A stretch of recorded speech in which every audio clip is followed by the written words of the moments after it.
Okay, so today, in session, so let's consider this question.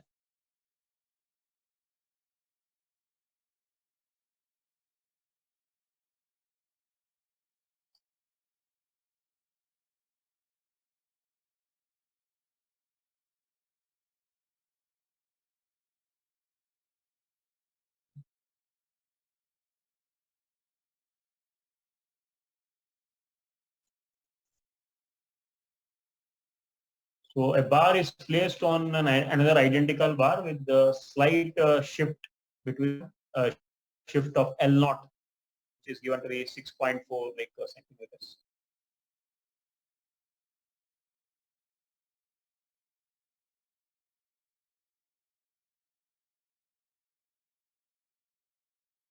Okay. And the coefficient of friction between the bars is given, and the horizontal floor is frictionless. Initially, both the bars are moving towards a vertical wall with the speed u, which is given as 1 meter per second. And the wall is parallel to the front face of the bar. Okay. So if the collision of the bars with the wall can be considered to be elastic, then we have to find final velocity of both the bars after a long time after collisions with the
Sir, Yes. sir, here there is no external force acting on system, no, sir. Yes. So can we conserve? We can conserve momentum, no, sir. Yes, you can control momentum. Sir, and initially both But the during collision there is external force. During collision there is an external force. There is the answer 0.6 meters per second.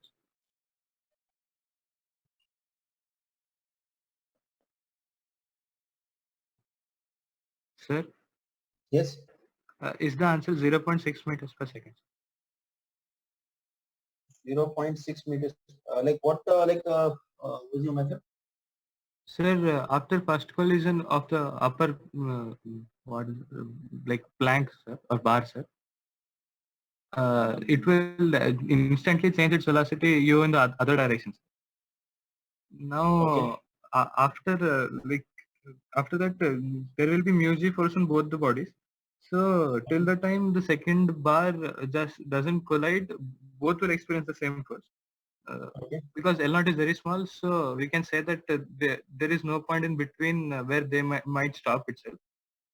Okay. And just after the second bar also collides, they both should have the same velocity, same velocity and same speed in the same direction. So thereafter there should be no friction. Okay.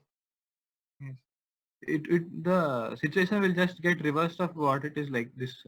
Like the upper tank will go L0 distance towards left. Okay. So using that, you are trying to find what is the velocity at the time of collision. Yes, sir. Like I just found the velocity at the time of second collision. Okay. That only should be the final velocity because afterwards both will have the same speed. Okay. Okay.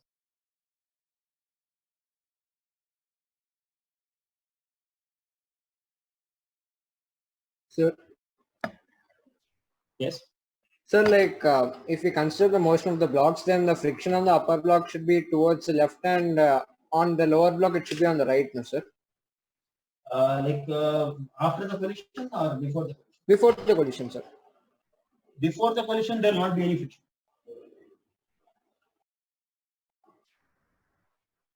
Before the first collision, there won't be any collision. Yes, sir. Yes. After first collision, yes, friction will act.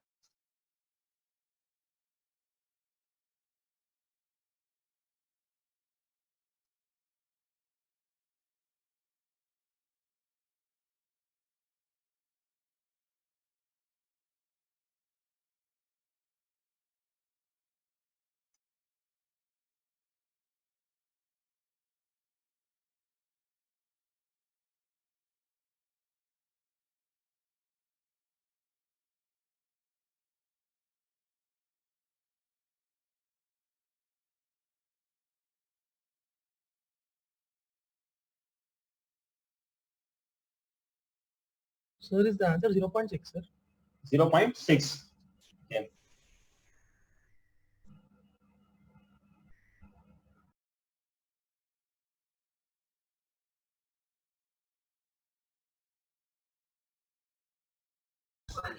Ability of the cell to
Okay, so we have the system.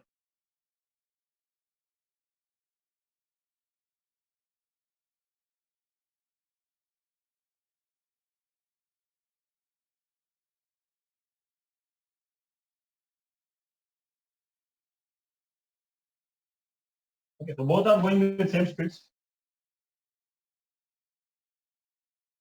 Okay, friction coefficient between the two bars is given. So the upper bar is to collide first. A will collide first. Okay. So as soon as it collides, its velocity will get reversed because it's an elastic collision. So soon after collision, after first collision, it will be like this.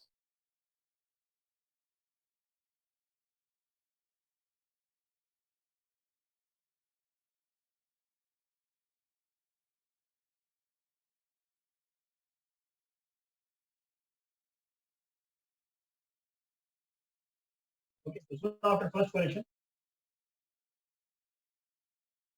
A will start returning back with the speed u, whereas B will have speed u in the same direction. Okay, so now friction will start acting between them. Kinetic friction will act between the both the bodies, and the value of friction force will be same. It will be mu mg for both the bodies. So that means both the bodies will have same accelerations in opposite directions. Okay, both the bodies will retard or they will slow down with the same retardation, and the retardation value will be mu g.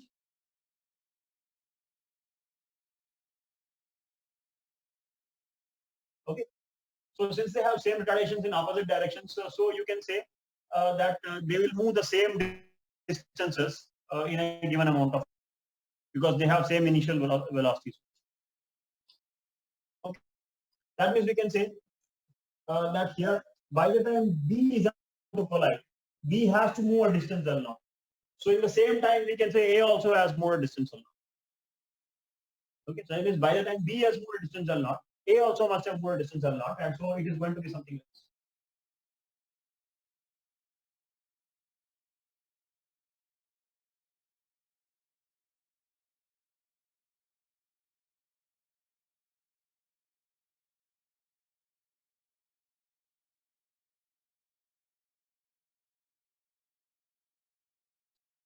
So A has distance L naught by the time B has moved distance. Okay. So not only that, to be very small. So we are assuming here that this time in doing time L naught will not do rest. Okay, and they are still having some velocities. Okay, of course, like we can even check that also by finding out the time taken to travel a distance or not. Because if you want to find the time taken for to travel a distance or not, because you can say that with the velocity of u, if the body can travel a distance u square equal to 2 into a into s. So s is equal to u square by 2.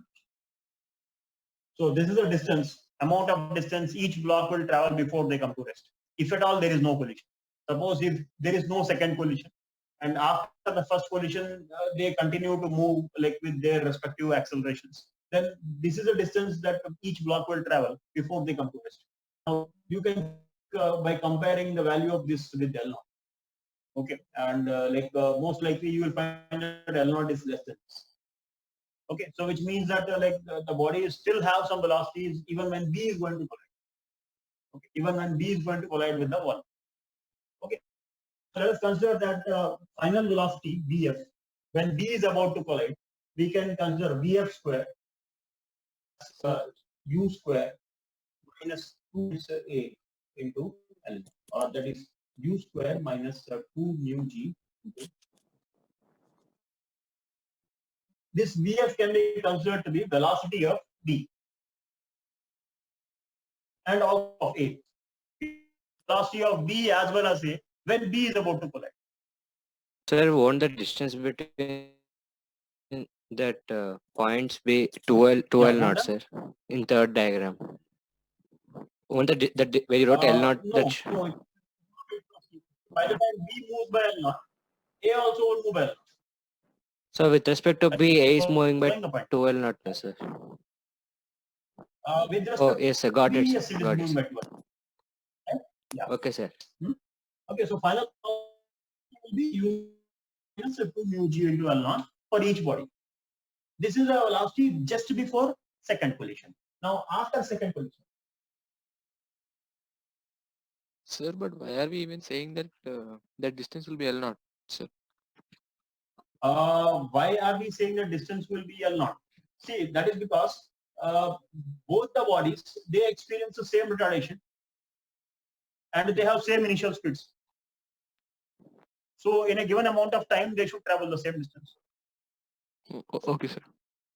Right? Are you understanding the logic here? Right? Yes, sir. So when he moves the distance, so even A also has to move same distance L naught. Right? If their initial speeds were not same, I mean, if after collision, if A and B were not having same speeds, U and U direction, then we won't be able to see that. Okay, but in this particular problem, we are able to do that because like they are having same speeds in opposite directions after first collision. After collision of A. Right? So that's why we are able to say that both will move distance by the time second collision is going to take place. Okay. Now after second collision, what we can say? This is A and this is B and this is L naught. After second collision. Okay. Now A is velocity. Now B velocity also will become Vf in same direction. Okay. So during the elastic collision, the velocity will get reversed over B. So velocity will reverse and both and B will have velocity in same directions now after second collision. And since they have velocities in same direction, there will not be any relative motion, so there will not be any friction. So friction force will not be acting anymore. So therefore, we can say A and B will continue to move with constant and velocity and with no relative motion after second collision. And therefore, their velocities are also not. They are not experiencing any retardation or acceleration will be there. So they will move. So we can say final velocities would just be equal to under root of u square minus 2mu. We can take the values given the question to find out.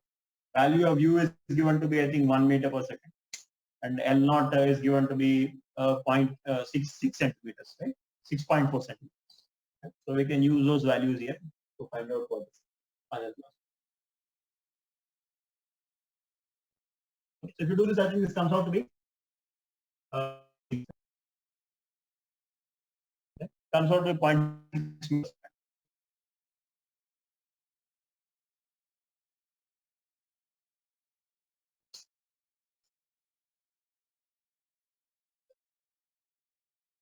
Is it, yeah?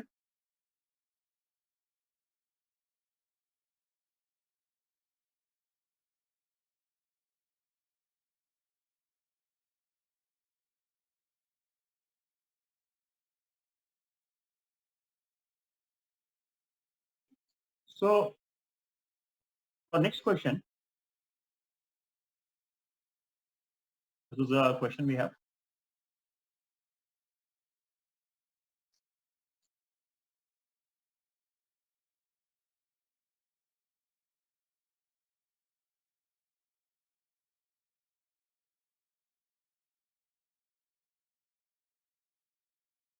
Okay, so there's a massive like a frictionless moving with a constant velocity u1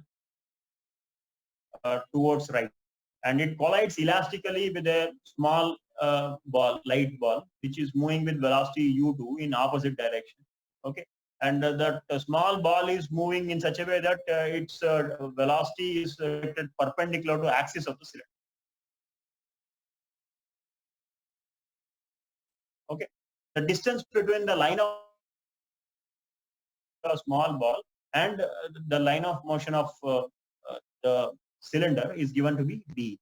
So we have to find magnitude of velocity v2 of the ball after collision. Okay, it can be considered to be gravity free space.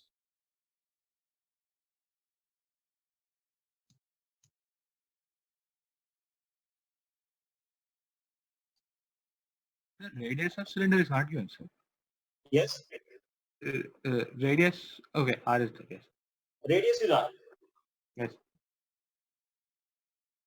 Sir, is a cylinder rolling or it is rolling or it's just translating, sir?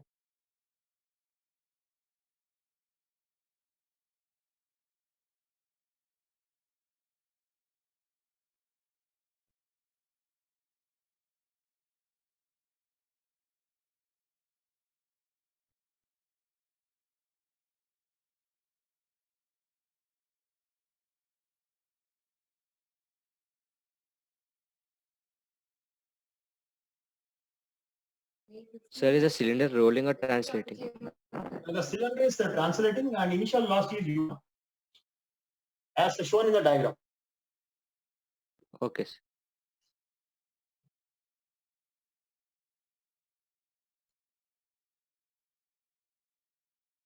Remember, it's a frictionless cylinder. It's given in the question that the cylinder is frictionless.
Under root of u1 plus u2 square plus u1 square plus 2u1 into u1 plus u2 into 1 minus 2b square by r square. Under root of u1 plus u2 whole square. So like vector sum of u1 plus u2 and u1 inclined at angle 2 theta. Okay. Where theta is given by sin inverse b by r. and it must be there. Okay.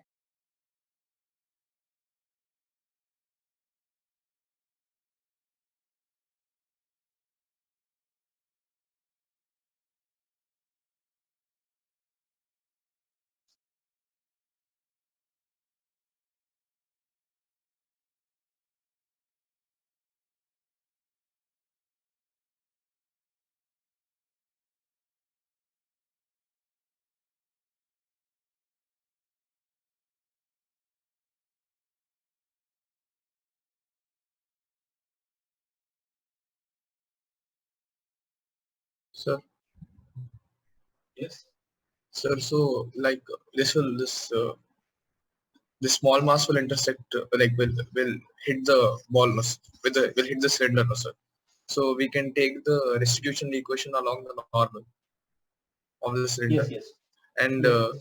and the velocity of cylinder should not change because it's massive. Velocity of cylinder will not change. Because it's massive, no, sir. Momentum will, Okay. yeah, and then we can just find out, sir. Okay.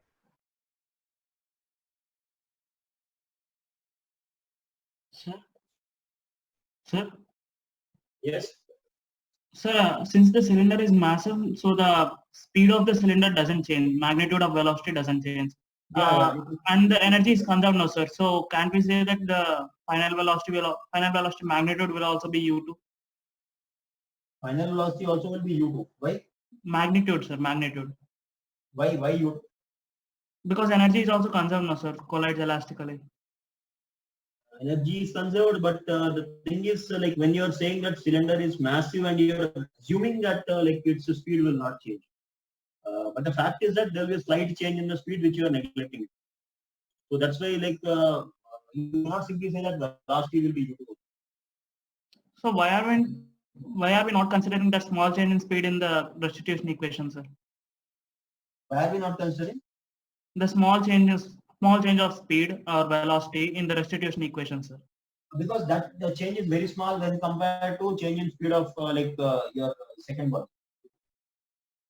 Okay, yes, sir. Okay, so but when it comes to like taking energies and all that, like we are not able to ignore that because mass of that massive cylinder is very large. No? So like Yes, if there is a small change in speed, also there will be a significant change in energy. Yes, So sir. that's the reason energy equation they are unable to say. Yes, sir. Understood.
Okay,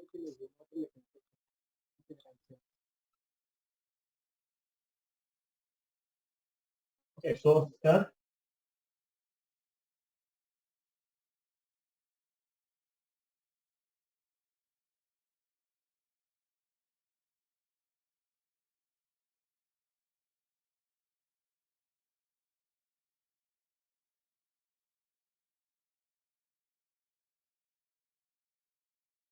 so distance between the lines of their motion is b, and the bodies are moving in opposite directions with the speeds u1 and u2. Okay. So since the cylinder is given to be frictionless, so during the collision they can consider that the ball will not experience any change in velocity along the tangent to the cylinder. Okay, along the tangent, common tangent to the cylinder and ball, there will not be any change in velocity. So that means when it is about to collide here. Okay.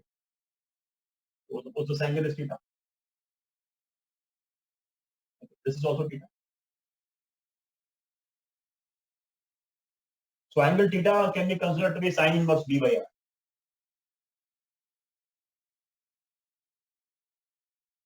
Sine theta will be equal to b by r. Okay. It collides here, and then let us suppose that after collision, like it has two components of velocity. One is Vt, and other is Vn. This Vt and Vn are components of velocity of the ball along the tangent and along the normal. Okay, along the tangent and normal, they are the components of velocity. Yeah. Okay. However, like this Vt will be same as initial velocity of the ball along the tangent. Initial velocity of the ball along the tangent, which is equal to u2. But here, what we should consider is when we are using like equation of restitution, what we should get is that if velocity of the ball is initially velocity of cylinder is u1, so component of velocity of cylinder along normal will be u1 cos. Component of velocity of cylinder along normal, that should be u1 cos theta. Okay. So we can say here that E, which is equal to 1, should be equal to V2 minus V1 by U1 minus U2. So here V2, V1 and U1 and U2 are velocity components along the normal for both the bodies. Okay. Final and initial velocity components along the normal. Okay. So if I take one as this cylinder and two as a body, okay, then we will get, if I take this way as possible, along this Vn I take direction as possible. Okay. Then we get Vn minus final velocity of the cylinder along normal will be u1 cos. Because we can consider that cylinder's velocity is not getting affected by this collision because it's a very massive cylinder.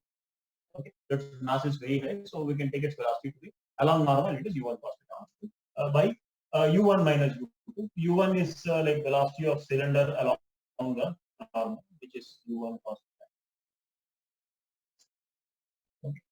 And final and initial velocity of a ball along normal. Initial velocity of ball along normal is u2 cos theta.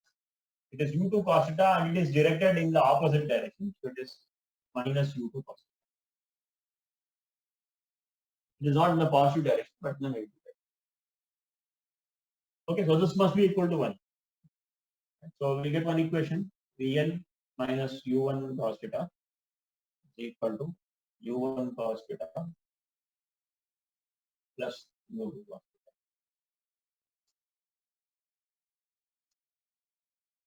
Okay, so that is velocity component along normal. And as far as velocity component along tangent is concerned, we can say Vt must be same as u2.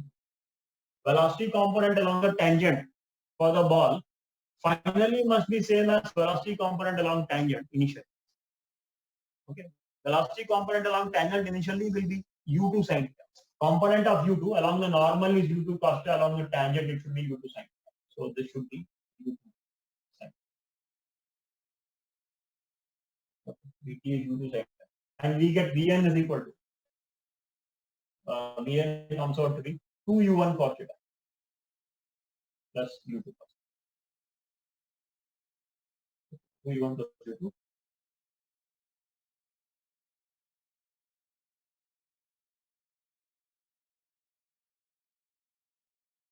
Okay. So net velocity of the ball after collision should be resultant of Vn and v. So net velocity of the ball will be root over Vt square.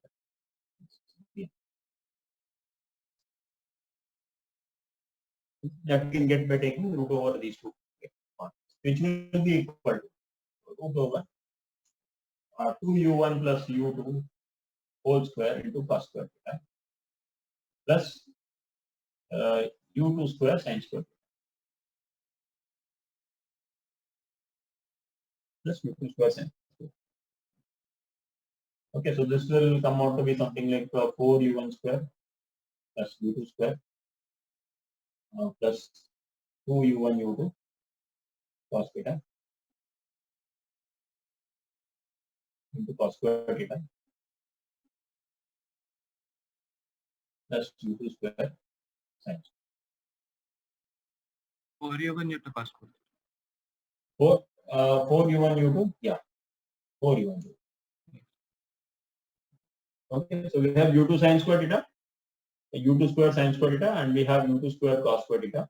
u2 square cos square theta and u2 square sin square theta will add up to give you u2 square only. Here we have u2 square cos square theta and u2 square sin square theta. They will add up to give you u2 square. Therefore, you can also write this as under root of 4u1 square cos square theta plus u2 square plus 4u1 u2 cos square.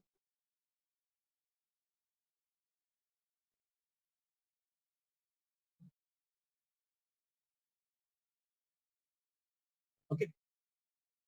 That comes out to be the and cos square theta we can also write as 1 minus sin square theta, where sin theta is equal to b.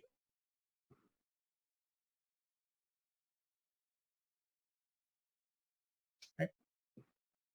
So we can find like velocity of the ball finally after collision. Okay. We can actually find even the angle that the final velocity of the ball will make with the normal also. Because if it makes if it moves somewhere like this finally. No, not 2. This angle is alpha. Angle made with the normal is alpha. Then tan alpha will get us Vt by Pn. Okay, this Vt by like the Pn will be tan alpha. Tan alpha will come out to be equal to u2 sin theta by 2u1 plus u2 cos.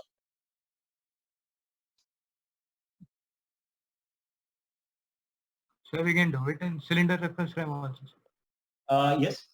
If we do it in cylinder reference frame, it will be just like bouncing of ball from fixed balls. Yes.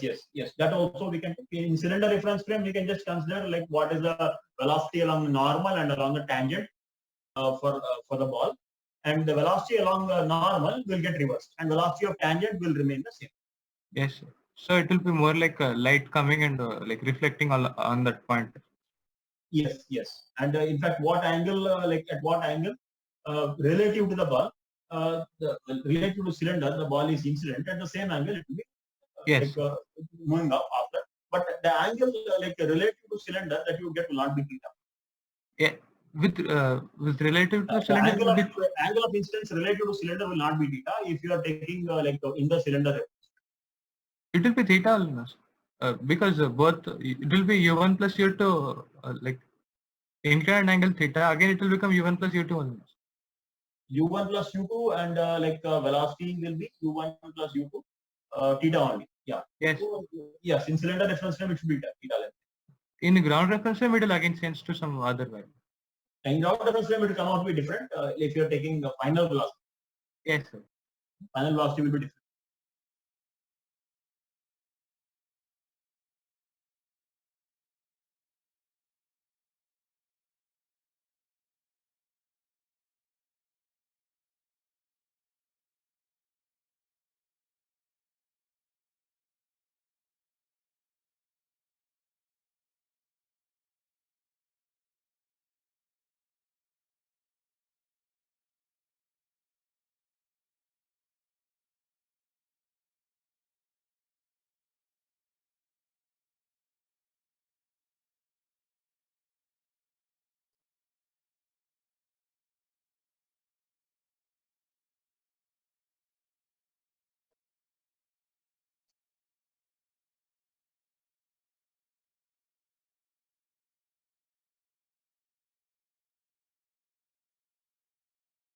Okay, so here we have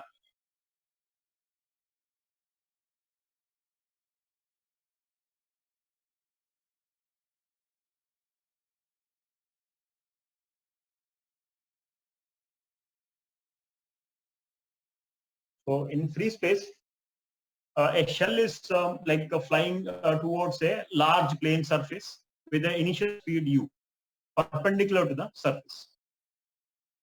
When it is at a distance L from the surface, it explodes into infinitely large number of fragments. The fragments fly off in all directions, and the modulus of velocity of each fragment relative to center of mass of the system given to be v. Modulus of velocity of each fragment relative to center of mass of system is v, and it's also given that v is less than. So we have to find the area on the plane surface over which the fragments will strike the surface. Okay. And we also need to find what would be the answer if v were more than.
If v is more than u, then we can go till any values. Then it will be infinity. If v is more than U. okay, then we can simply take some particle just inclined very like opposite to the direction of center of mass and incline at very small angle to that angle to that line. okay, okay, Yes. So the entire we can cover easily. okay.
Under root of not under root.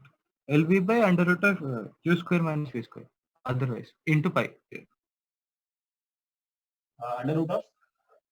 Not under root. Sir. Okay. Like pi into L square v square by u square minus v square. L square v square by u square minus v square. Yes, like R we can find so, maximum. Yes. Okay.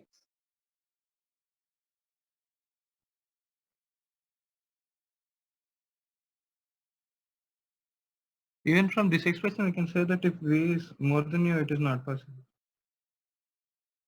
V is more than u, it's not possible. It will tend to infinity. Area will tend to infinity. Okay.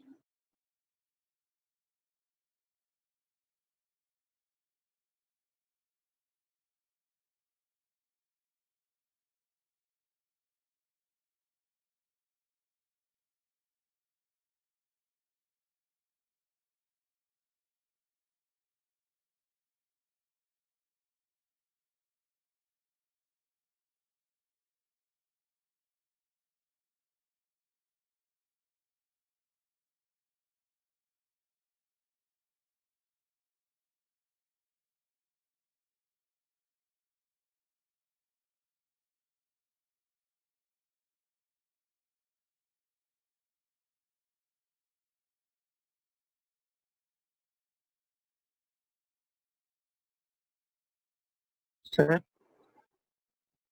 Yes.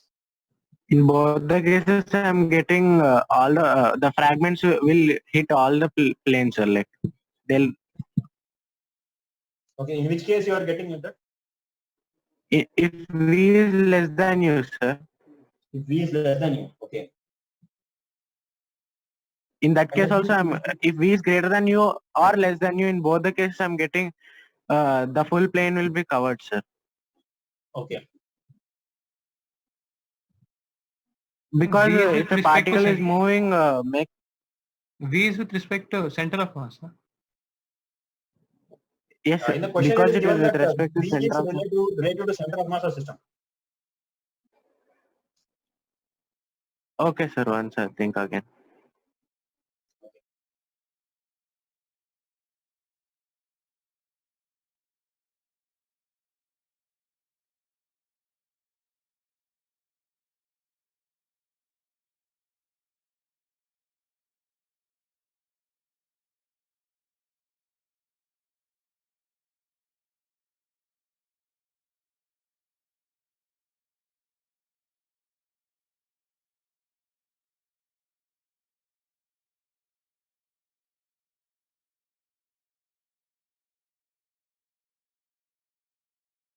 Sir, V is greater than u, can we say that the entire plane will be covered? For V greater than u. Yes. And what about V less than u? I'll find it. I didn't know. For V less than u, I'm getting area to be pi V square.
Sir, I'm getting it as pi L naught square V square by u square minus V square. Pi L naught square V square by u square minus v square. Yes. U square minus V square. This is like for u For greater than v or less than u- u. For v greater than u, it's infinite. Sir. Okay.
Okay, so in the given question, we have say a wall or a surface and a large surface having like very high area, and say if a body is moving towards it with the speed, okay, and it's a distance L0 from the surface. At this instant of time, it explodes into many fragments, and the fragments move up in like different directions. They move off in all possible directions. And the question is, we have to find what area on this surface the particles are going to, the fragments are going to strike. Okay, what part of area will they strike, or will they strike over the entire area? However, this is a question. One information that is given is it is given that the particles or the fragments, they move off in all directions. and the speed of each fragment relative to center of mass of the system will be will be same, and it will be v. Okay, so all the fragments have same relative speeds with respect to center of mass, and that speed is v. Okay. So how we can use that here?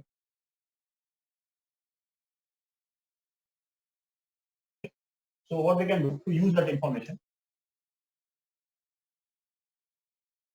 So first of all, like we can see, we have to see like each fragment, what will be the velocity of each fragment with respect to a ground reference. If you want to find velocity of each fragment, with respect to ground reference, that will be velocity of fragment with respect to the center of mass plus velocity of center. In vector form, we can say it is like this: velocity of a fragment with respect to center of mass plus velocity of center of mass. Okay, but velocity of center of mass will be u only, because before the explosion, the ball was moving with u, and it was moving with a constant velocity. So we know that in any like explosion, only internal forces are coming into play. There are no external forces involved during an explosion, and therefore the center of mass of system will continue to move with same velocity. Okay, so velocity of center of mass is u bar, and plus this is v bar.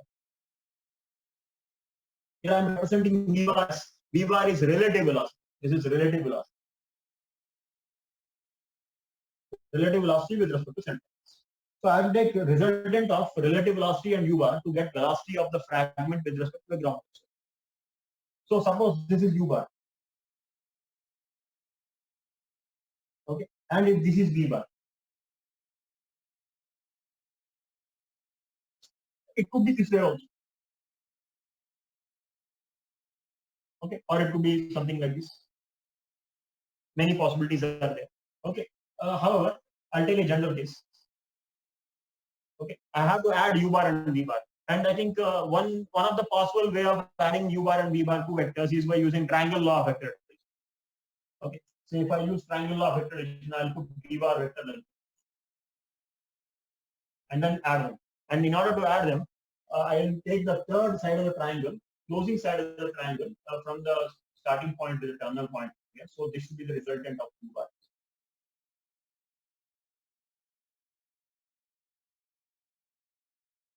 Okay.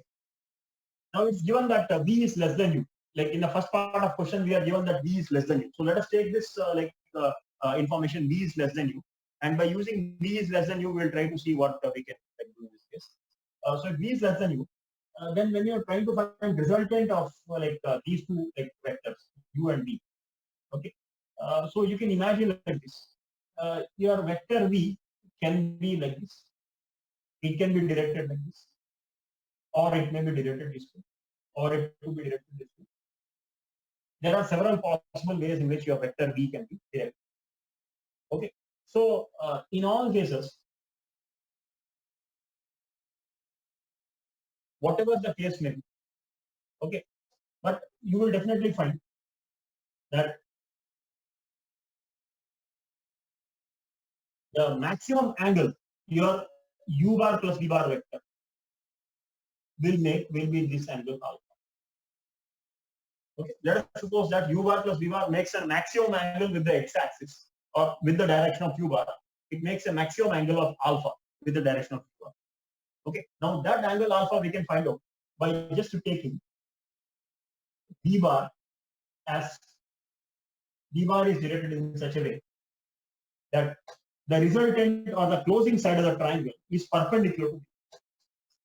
Okay, if v bar is directed in such a way that the resultant of v bar and u bar is perpendicular to v bar. Okay, this is 90. This angle is 90.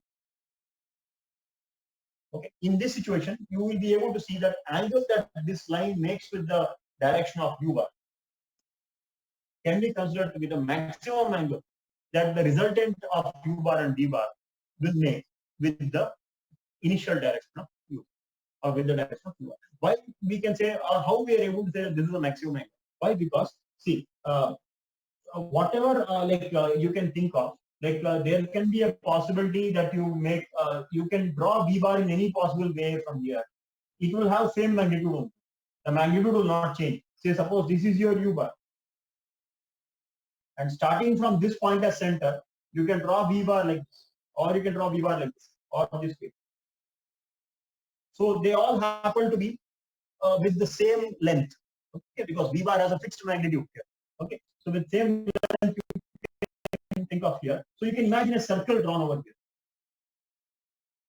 with the center at this point and radius as V bar, okay? Or we can.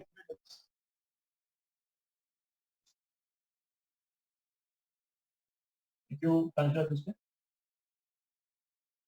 I'm drawing a circle with this point as center and the radius as V bar magnitude. Radius is V bar magnitude. I'll get a circle like this. Okay, all the points on this circle that you find will be the points where the V bar vector can possibly end. The ending point of V bar vector can possibly be at any point of the circle. So your resultant vector should be a vector drawn from the starting point of U bar vector to the ending point of V bar vector. That should be a point of the circle. Okay, so you can see that the maximum angle such a line would make with the x-axis can be a tangent. A tangent, and that will be a line which will be perpendicular to V bar vector. Okay, like if V bar vector happens to be perpendicular to U bar plus V bar, then you will find that you will get the maximum possible angle. And that angle, suppose if you take that to be alpha, then we'll get the sine alpha should be equal to V by. Sine alpha will be V by. So here, this is a particle. Then we can say we have particles moving off. Their actual velocity directions cannot exceed this angle. So what we will be able to conclude here is that the actual directions of motion of the fragments, they would not be at an angle more than this arc. So they will stripe this surface on a circular region, which will be having this.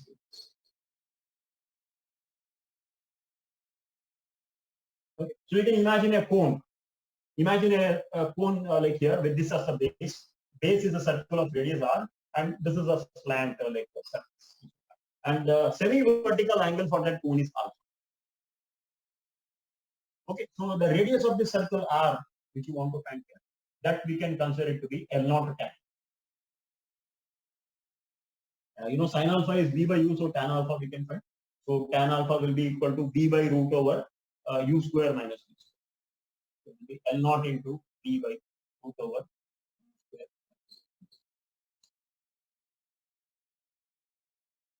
Okay, so that is R, radius. So if you know radius, you can find the area over which the particles, the fragments are going to strike. So the area will come out to be pi r square. That will be pi L square, like V naught V square, by U square.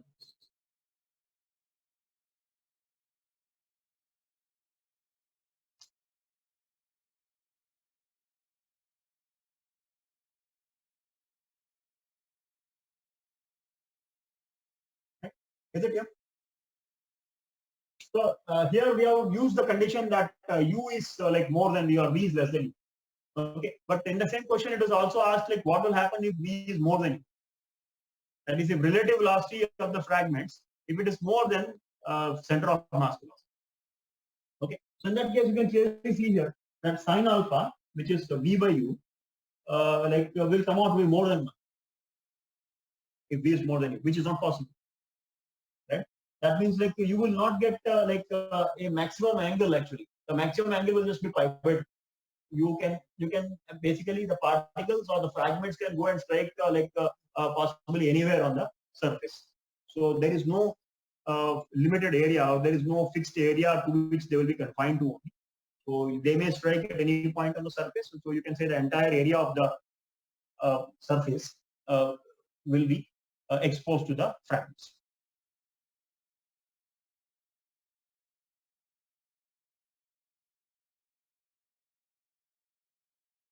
Is it clear?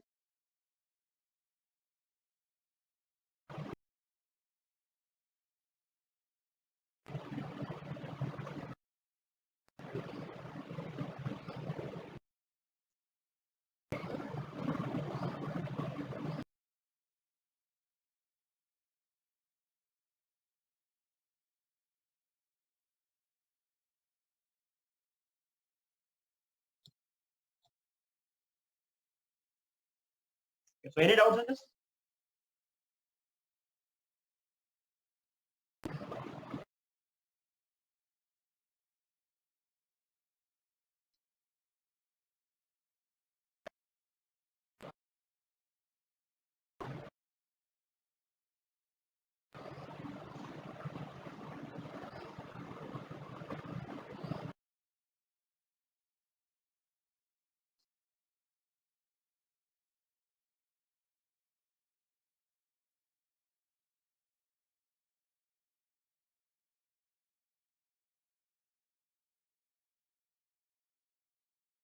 Okay, right.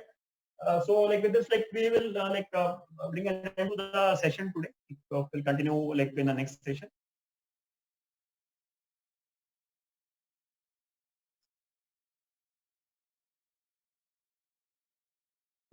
Yeah.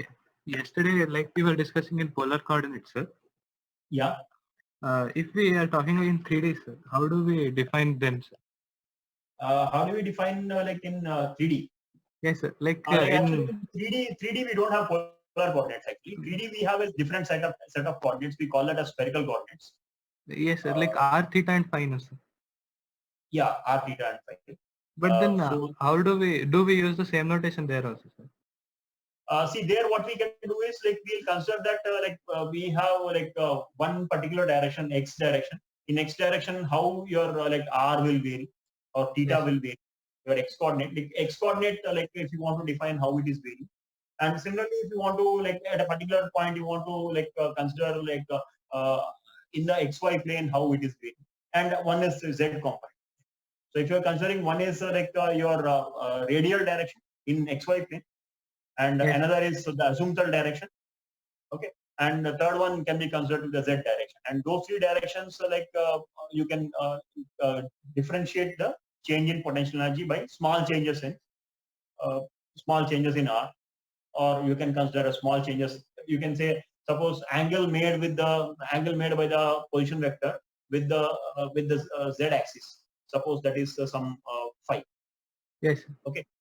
Then in that case, you can consider that in the xy plane, you will get if you were to consider one axis along the xy plane, okay, and one is axis perpendicular to the xy plane, and other is along the z direction.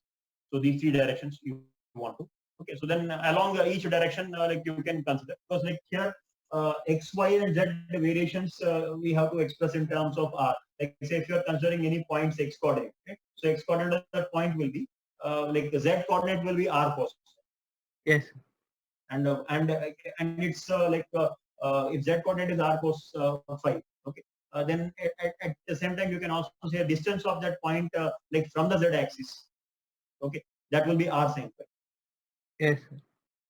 Right, r sin phi will be distance from the x axis. And now you will have another angle called theta, which is the azimuthal angle. Yes, sir. Yes. Okay, so the azimuthal angle will be the angle it will make, okay, with the x-axis. Okay, angle that line will make with the x-axis. Yes. So x coordinates. The projection of a position vector, if you take along the xy plane and the angle it makes with the x-axis, that will be the azimuthal angle theta. Okay, then you can take r r sin phi into cos theta. That should be your x-axis, and r sin phi into sin theta will be the y-axis, y coordinate. Yes, sir. Okay, so if you want to know, now consider variations in x direction. Okay, variation in x direction. Then when you consider variation in x direction, normally what we do is we take minus dou f by dou x. Yes, sir. Okay, so small change in x we have to consider dou x we have to consider, keeping that y and z are like constants. Okay, that means your x coordinate, as we are defining it as r sin phi into r sin phi into cos theta. Yes, but like yesterday we defined the new system as dou u by r d theta, no, sir. Yeah. Similarly, we can't do something like. There we considered that dou u by dou r, like we took r as the x direction, and then like perpendicular to r we took as y direction. Yes, sir. Okay. But here, if you take r as your x direction, then you can say that minus dou u by dou r will be the component of force in that direction. In r direction, yes, sir. Yeah, in r direction. Okay. Minus dou u by dou r. But then perpendicular direction means like there are two perpendicular directions. Then how do we define which perpendicular direction is which angle? Yeah, so you have to like in that case one of the variable is r and you have theta and phi also. Okay, so based on theta and phi, we have to first see which direction you want to see the variation, because one thing is clear, along r direction if you want to find the variation of potential energy, you can clearly find. But in any other direction, if you want to find, you have to first specify which direction we want to find, and in that direction we have to see that if there is a slight displacement in that direction, if you express that displacement in terms of r, theta and phi, okay, that small displacement, and then du by that small displacement will be force in that direction. Yes, sir. Yes. Yesterday we could do RD theta because their y was varying in that sense. In xy plane or in a two-dimensional plane, it is actually simpler because we are only having two variables. Yes. But in a three-dimensional space, and when you're considering spherical or some other coordinate system, they're as far as force along radial direction is concerned, you can simply do it. Okay. But any force which is perpendicular to the radial direction you want to consider, we have to consider displacement in that direction in terms of theta. Yes. Okay. Just like how we did in the last class also. Like I told you r d theta. I told you r d theta because r d theta was displacement in a direction perpendicular to r. Yes, sir. Okay. So that displacement in the direction perpendicular to r bar, but perpendicular to r bar you have to be specific, like which way perpendicular. Which way perpendicular? Yeah. Yes. That in that direction we have to take the displacement, and then dou u by dou displacement in that particular direction will give a force in that direction. Okay. Thank you.